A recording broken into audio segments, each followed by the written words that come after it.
I'm Nicola Talent and you're watching Crime World, a podcast about criminals, drugs and the underworld in Ireland and across the globe.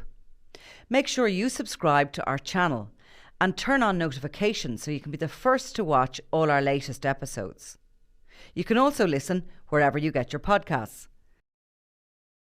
Take your head out of your phone. Yes. Totally welcome back. Well, thank you very much, Nicola. Yeah. Was there anybody, you didn't get to bully anybody sufficiently in my absence? No, I was absolutely lost. Were you? In space, yeah. Trying to, see, that's the difficulty of, you had to be polite and considerate and interested in the people you were talking to. I do definitely handle people differently, but I was thinking of this really funny joke I had, right? Go on. Would you like your own show? Well, I would like my own show, yeah. I think, it's the public want me to have my own show. But this is going to be one of these uncomfortable silences. Come back.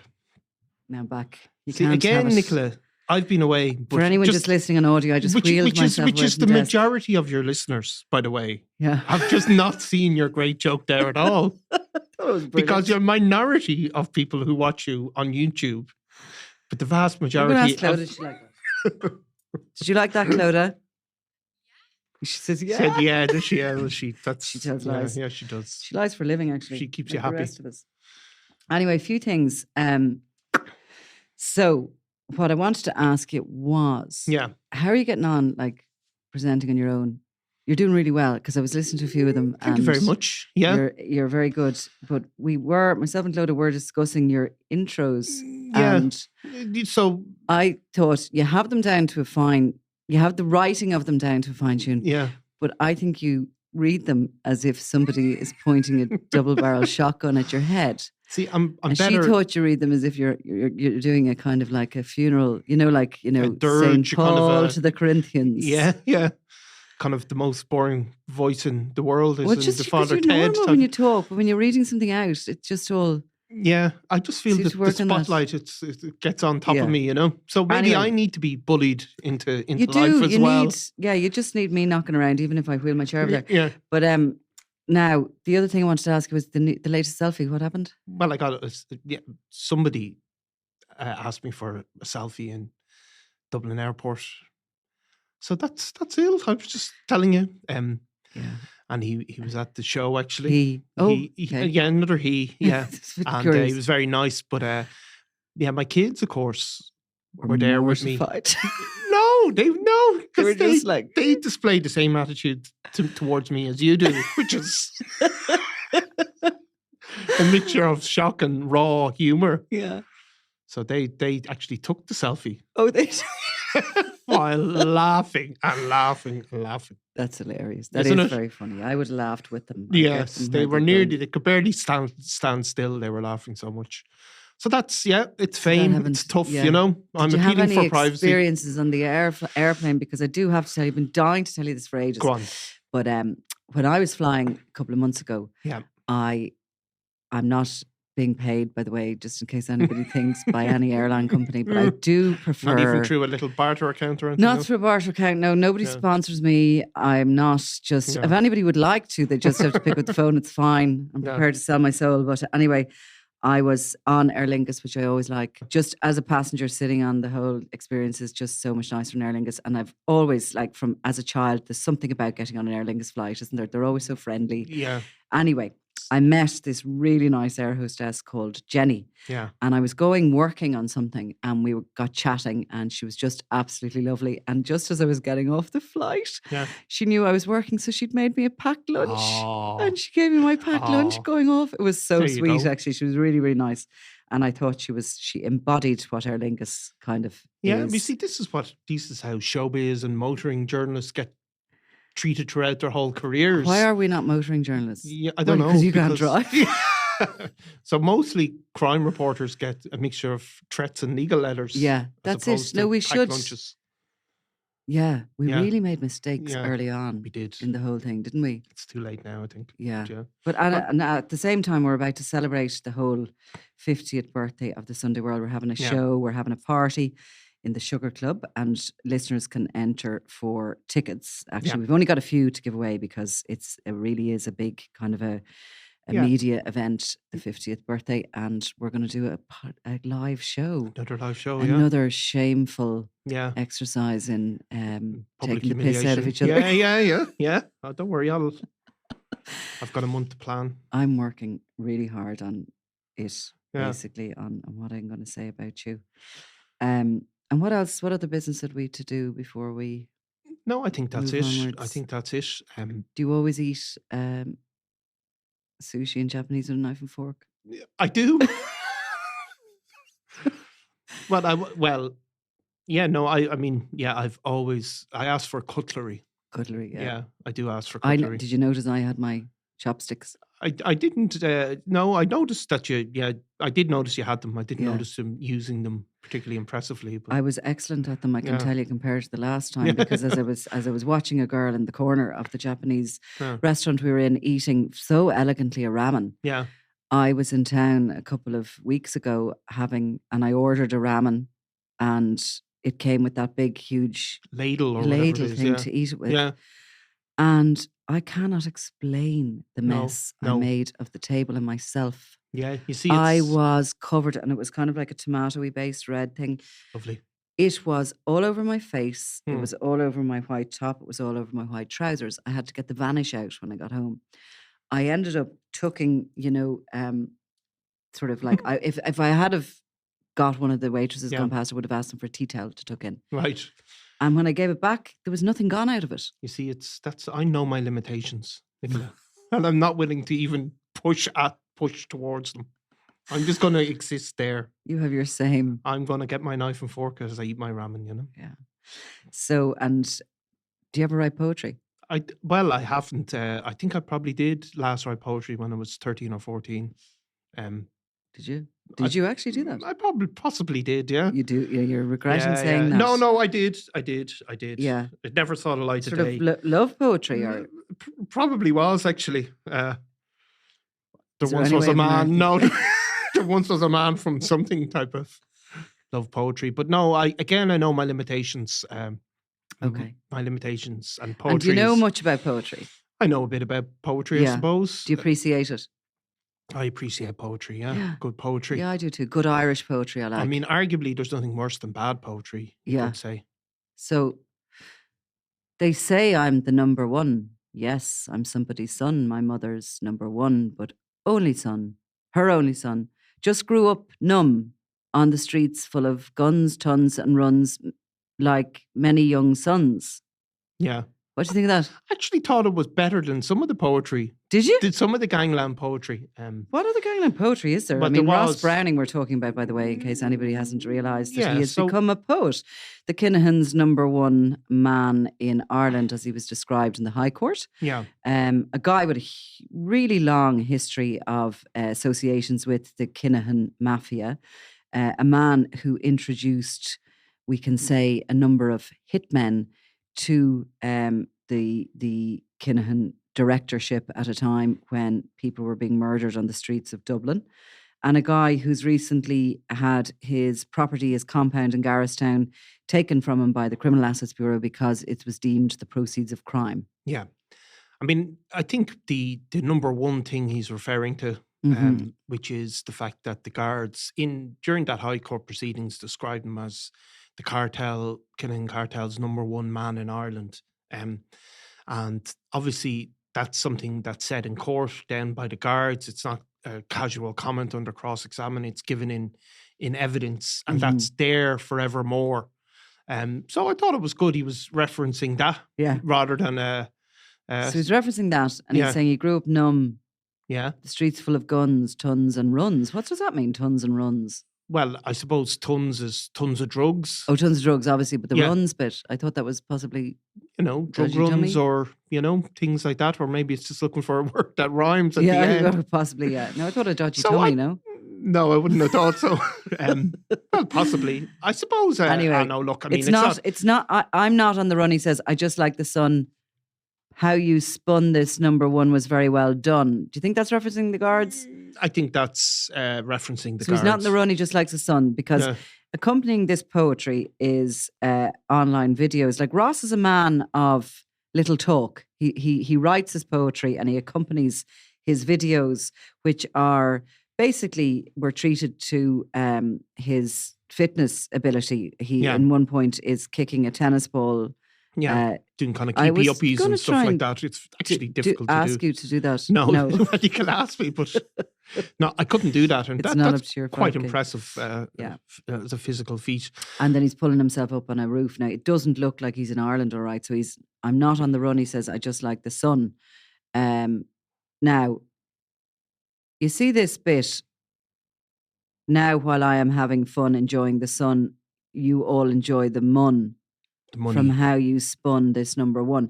Is he referencing again the state, or is he referencing Daniel Kinahan, who's the guy who's enjoying the money at the moment while Ross Browning is now broke, has had his house taken from him, has had his outdoor equestrian facility taken from him, has had his mother's house taken from him.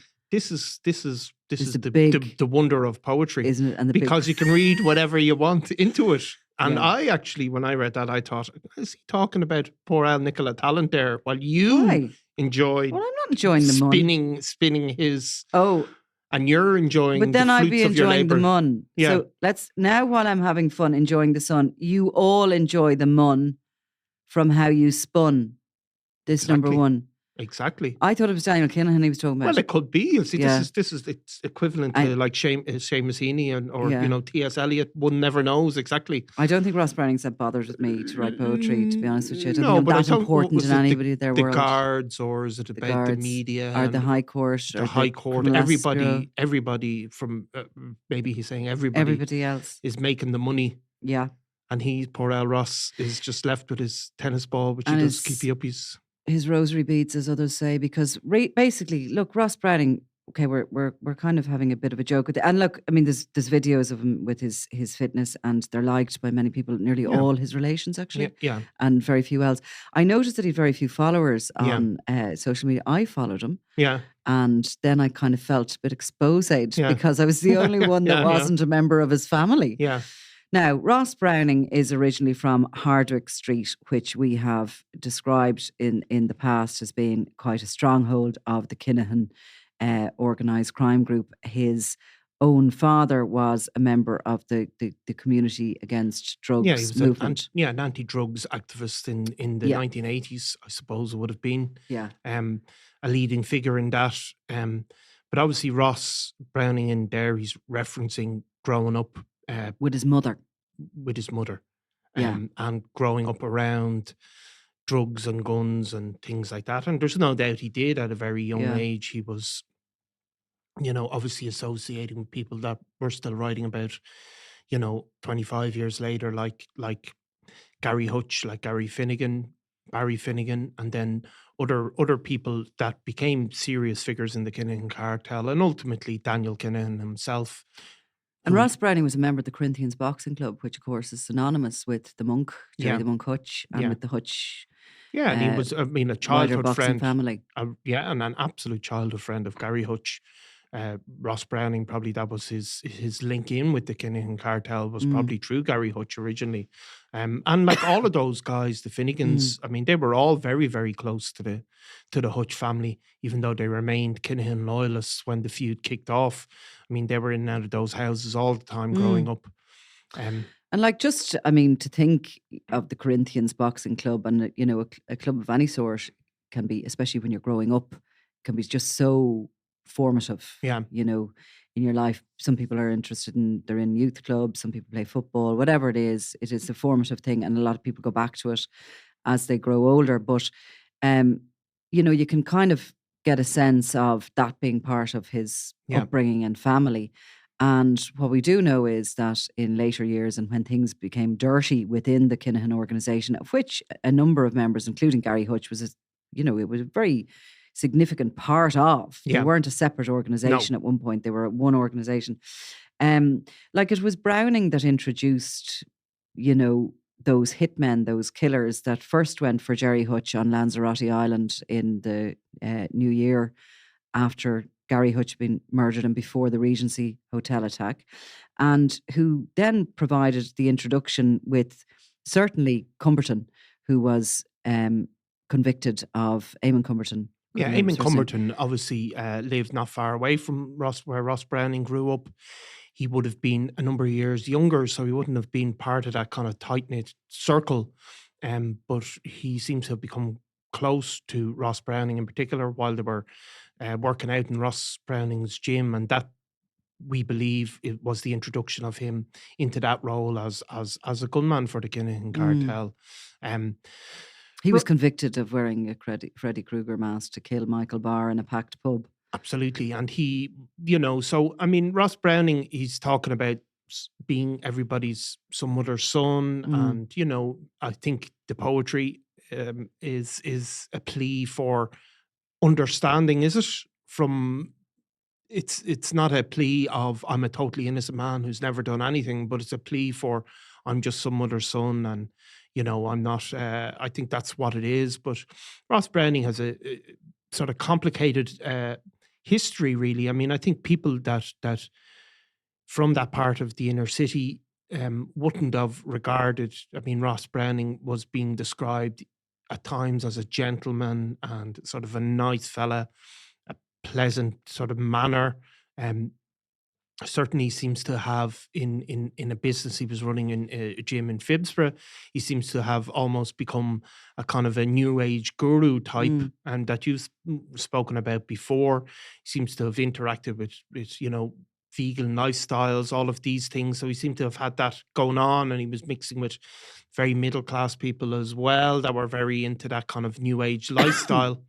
Simultaneously, he was probably controlling a large part of the drugs trade within the city, in particular in the Finglas area.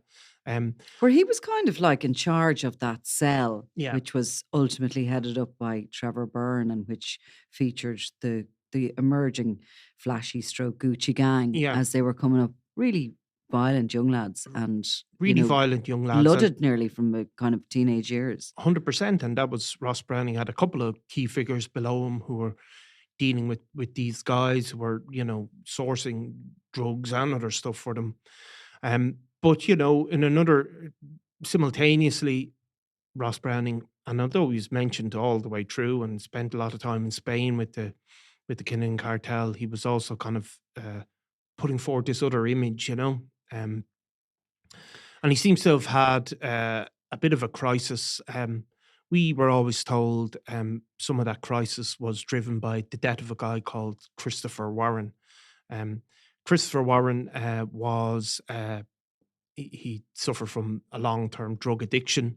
He had a large number of convictions for really burglaries, very much petty criminality, addiction related. I mean, a lot of convictions for really minor crime to feed his addiction. I mean, his brother, Christopher Warren's brother, Paul Warren, had also been killed as part of the Crumlin Drimnagh feud. So that had also been in his past.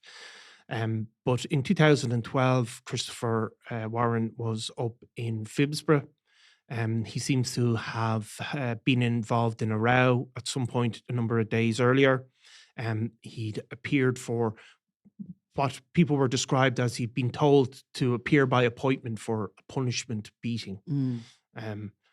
And that seems to have gone wrong, or nobody's ever been charged or convicted of it, so the full details of it aren't clear. But somewhere during a scuffle, he was shot in the stomach, and he was subsequently brought to a hospital in the back of a car and dumped outside the hospital, but he died of his injuries.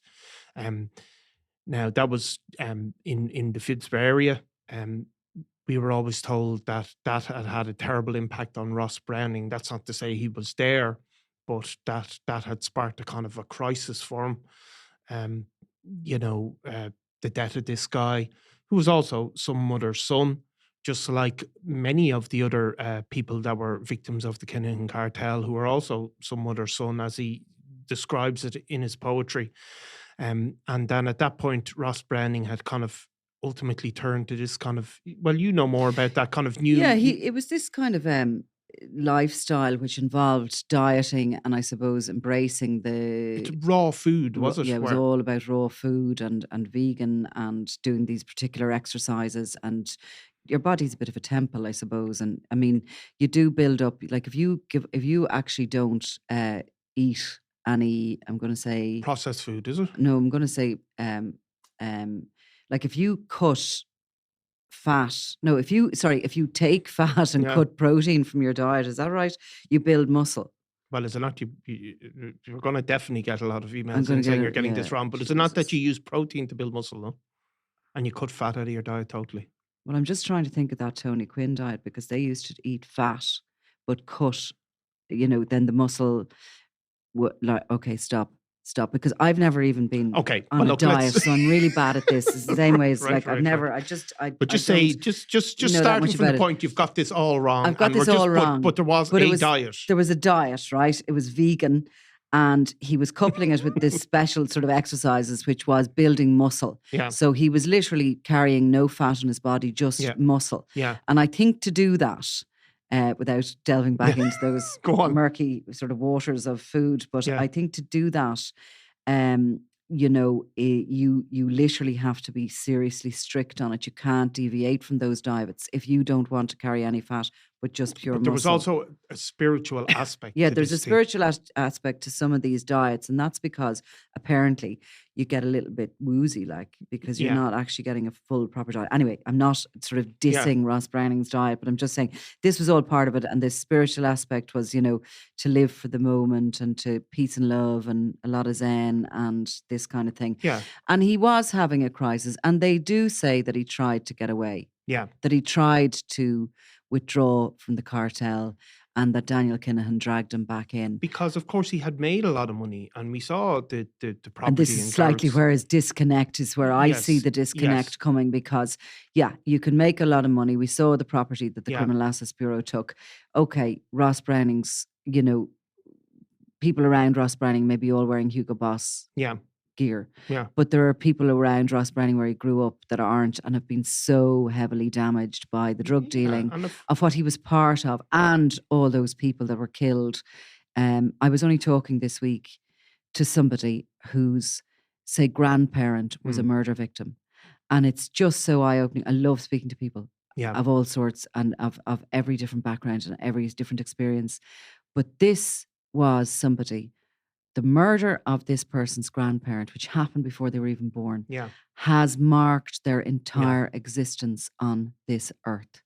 It changed so many different things that went on, within the immediate family of the person who was murdered. And that obviously filtered down to his childhood. Yeah. A parent was he was the child of a parent who was utterly traumatized by their parents' murder, who never will get over it. And the ripple effects, it's like dropping a big boulder into a pond and watching the ripples. That's when you talk about Christopher Warren that I just spoke about. His own brother was killed as part of that feud. Then he suffered from terrible addiction, came from a very respectable, decent family by all accounts, and, left children behind when he died. So there's ripple effects the whole way through. And, my point being that, okay, Ross Browning, everybody has to have a way back. Yeah. From the darkness or whatever we'll call it. Everybody deserves a way back, and everybody has to be welcomed in an attempt to come back. But can you come back with all the trappings of what you earned from that? Can you come back being part of that, murderous I think cartel, when you say without accepting the damage that has been done to so many people? And they don't have to be just the immediate family of those murder victims. They can be cousins, they can be friends, they can be people who walked by a scene. Yeah, I think when he's described as the Kinahan Cartel's number one man in Ireland, even though he doesn't have many criminal convictions, like the Kinahan Cartel was not just a drug dealing organisation that dealt to people who wanted to take drugs. It was also a murderous organisation and an organisation that dealt in weapons and dealt in violence. So you can't be the number one man in that cartel and just say, well, I'm just involved in drugs and money. Yeah. The organisation carried out a lot more, and that's how the police describe him. They don't separate it and say, he wasn't involved in this. So there has to be a redemption, but how does redemption come? Now, he's Ross Browning is not on the run. Well, He's not, as far as I know. as He's we're not. talking, there's a new video gone up, and he's on a tree that there's no bloody way that's in Ireland. No, He's not, saying he's no. in the sun. He looks like he's in the jungles of Colombia or something. Yeah. Wherever he is, that's not the point of it. He's climbing up this Yeah. incredible tree and he's another poem written, which is grateful for this day. I hope you find your way to explore yourself and play. Take back your power today. Breathe and enjoy the sun ray. Blessings, Ross. Yeah. You know, is that kind of like, that's his form of redemption? Is this for him? And, you know, where is the acceptance of what has happened? And I don't think there is a full acceptance. No, there isn't. And I mean, it costs money to climb a tree like that as well. So, I mean, I don't think Cab got everything. And whereas, you know, how can somebody who has been relieved of every penny they made from the proceeds, okay, maybe he's made some legal money and he's using that to take himself off into some retreat where he's, you know, climbing trees and climbing up walls and skipping and whatever he's doing and writing poetry. But yeah, you see, it's, you know, it's a complicated thing, is it? Like, how do people, you know, redeem themselves? How do they walk away from crime if that's what he's saying he's doing? You know, what level of responsibility do people have to take if they haven't been caught by the justice system? And, you know, you can see in what he's saying, he grew up around these things. There's no doubt that's true. He got sucked into that life as a very, very young man, probably before he knew any better. If he'd grown up in other circumstances around different things, maybe he wouldn't have ended up being involved in that. But there does have to be some responsibility, not just for... It does, because there's loads of people who grew up in Hardwick Street flats that absolutely did not turn out to be the cartel's number one guy, who didn't involve themselves in that murderous drug dealing operation, which is just fueled by greed and by, you know, by having this power against... Loads of kids grew up in that and managed to come out the other end of it and maneuver themselves without turning to that. So that's not enough, I don't think, from him to say, I grew up and there was guns and stuff around us and I was, you know... Yeah, I think it is true, but it is also not enough. And, you know, no doubt that when the feud kicked off and he seemed to have tried to walk away and then eventually went on to play a role in that feud, you know, you still make your choices. You must make your choices every day. You make your choices every day. And even then, I'm sure if Daniel Kinahan's ringing you up saying you have to do this and that, it's not easy to say no, but you still, everybody gets a choice at every point. And you know, I'm sure it's... Those people that are within the Kinahan organisation have been, the ones I've spoken to, say they didn't have a choice. They were terrified. And I've spoken to people who have lived under the regime of Limerick. I'm sure you have as well. Yeah. Where this terror exists and, you know, they do feel that they have to say yes. Yeah, no doubt. No doubt. But then, you know, does that also equate to, by saying yes, you also gather all this money for your extended family, you gather this lifestyle, you enjoy that lifestyle, and you sort of willingly perhaps introduce people who will make money? Because you don't have to introduce somebody. You don't have to be the one that introduces somebody to a murderous cartel that are going to slay your neighbours. No, and I mean, look, the reality is, I mean, if you look at Limerick, I mean, some people did say no. Yeah. Like, for example, April Collins. Like, I'm not saying that you know, she you know, she did say no, and she decided to say whatever she had to say. But some people, I suppose, don't have courage. Maybe it's courage, and, you know, maybe they're devoid of courage. Some people, maybe, or maybe. Look, it's always possible to understand how somebody did what they did, but that doesn't necessarily mean that you know, it's all over just because he wrote a poem and did a couple of videos on Instagram. You know, he's entitled to put across his side of his life, absolutely. But it doesn't mean that everybody else should forget about what happened either. People are also entitled to refer, and I mean, under Irish law, we're now entitled to say he was the Kinahan Cartel's number one man in Ireland. And that is, you know, he has to live with maybe something that he would like to put to the past. But the past, none of us get to forget our past, unfortunately. No, we don't. And the bigger question, I suppose, here is, and, you know, we're talking about this, why is he gone on social media to, as he says, writing my own story, join me for a journey within? Why does he feel he has to share this, obviously, moment of transformation again that he's having, and this explanation. And he describes, like, actually, we did write a story about him in the Sunday World, and he put up a thing saying, thanks for all the extra follows, and follow me on this journey, and you'll find the clues basically within what I'm saying. But why does he feel that I think he needs to share this? I think that this, what happens, I think sometimes with people in like, if you look in other countries, say, take in the US or in the UK, you got a lot of people who were involved in criminality.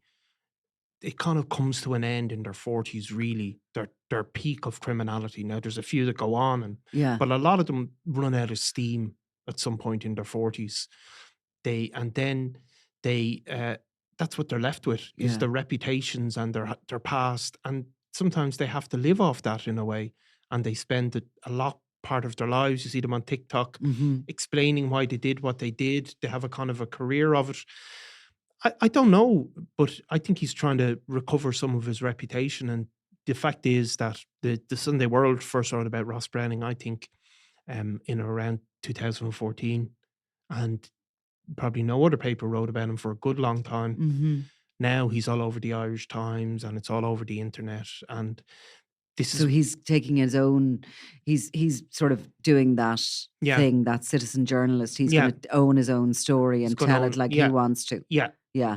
And give it a different, and maybe that's because his days while bouncing a tennis ball. Possibly, or maybe his days at the top of the criminal ladder are gone. I don't know. I mean, we don't really know, do we? But we don't. It just looks all a bit daft, to be honest with you, to me, a lot of it. I mean, I think, when you know the bigger picture, I'm sure if you just scrolled onto it, you think, gosh, that guy is really fit. He looks great.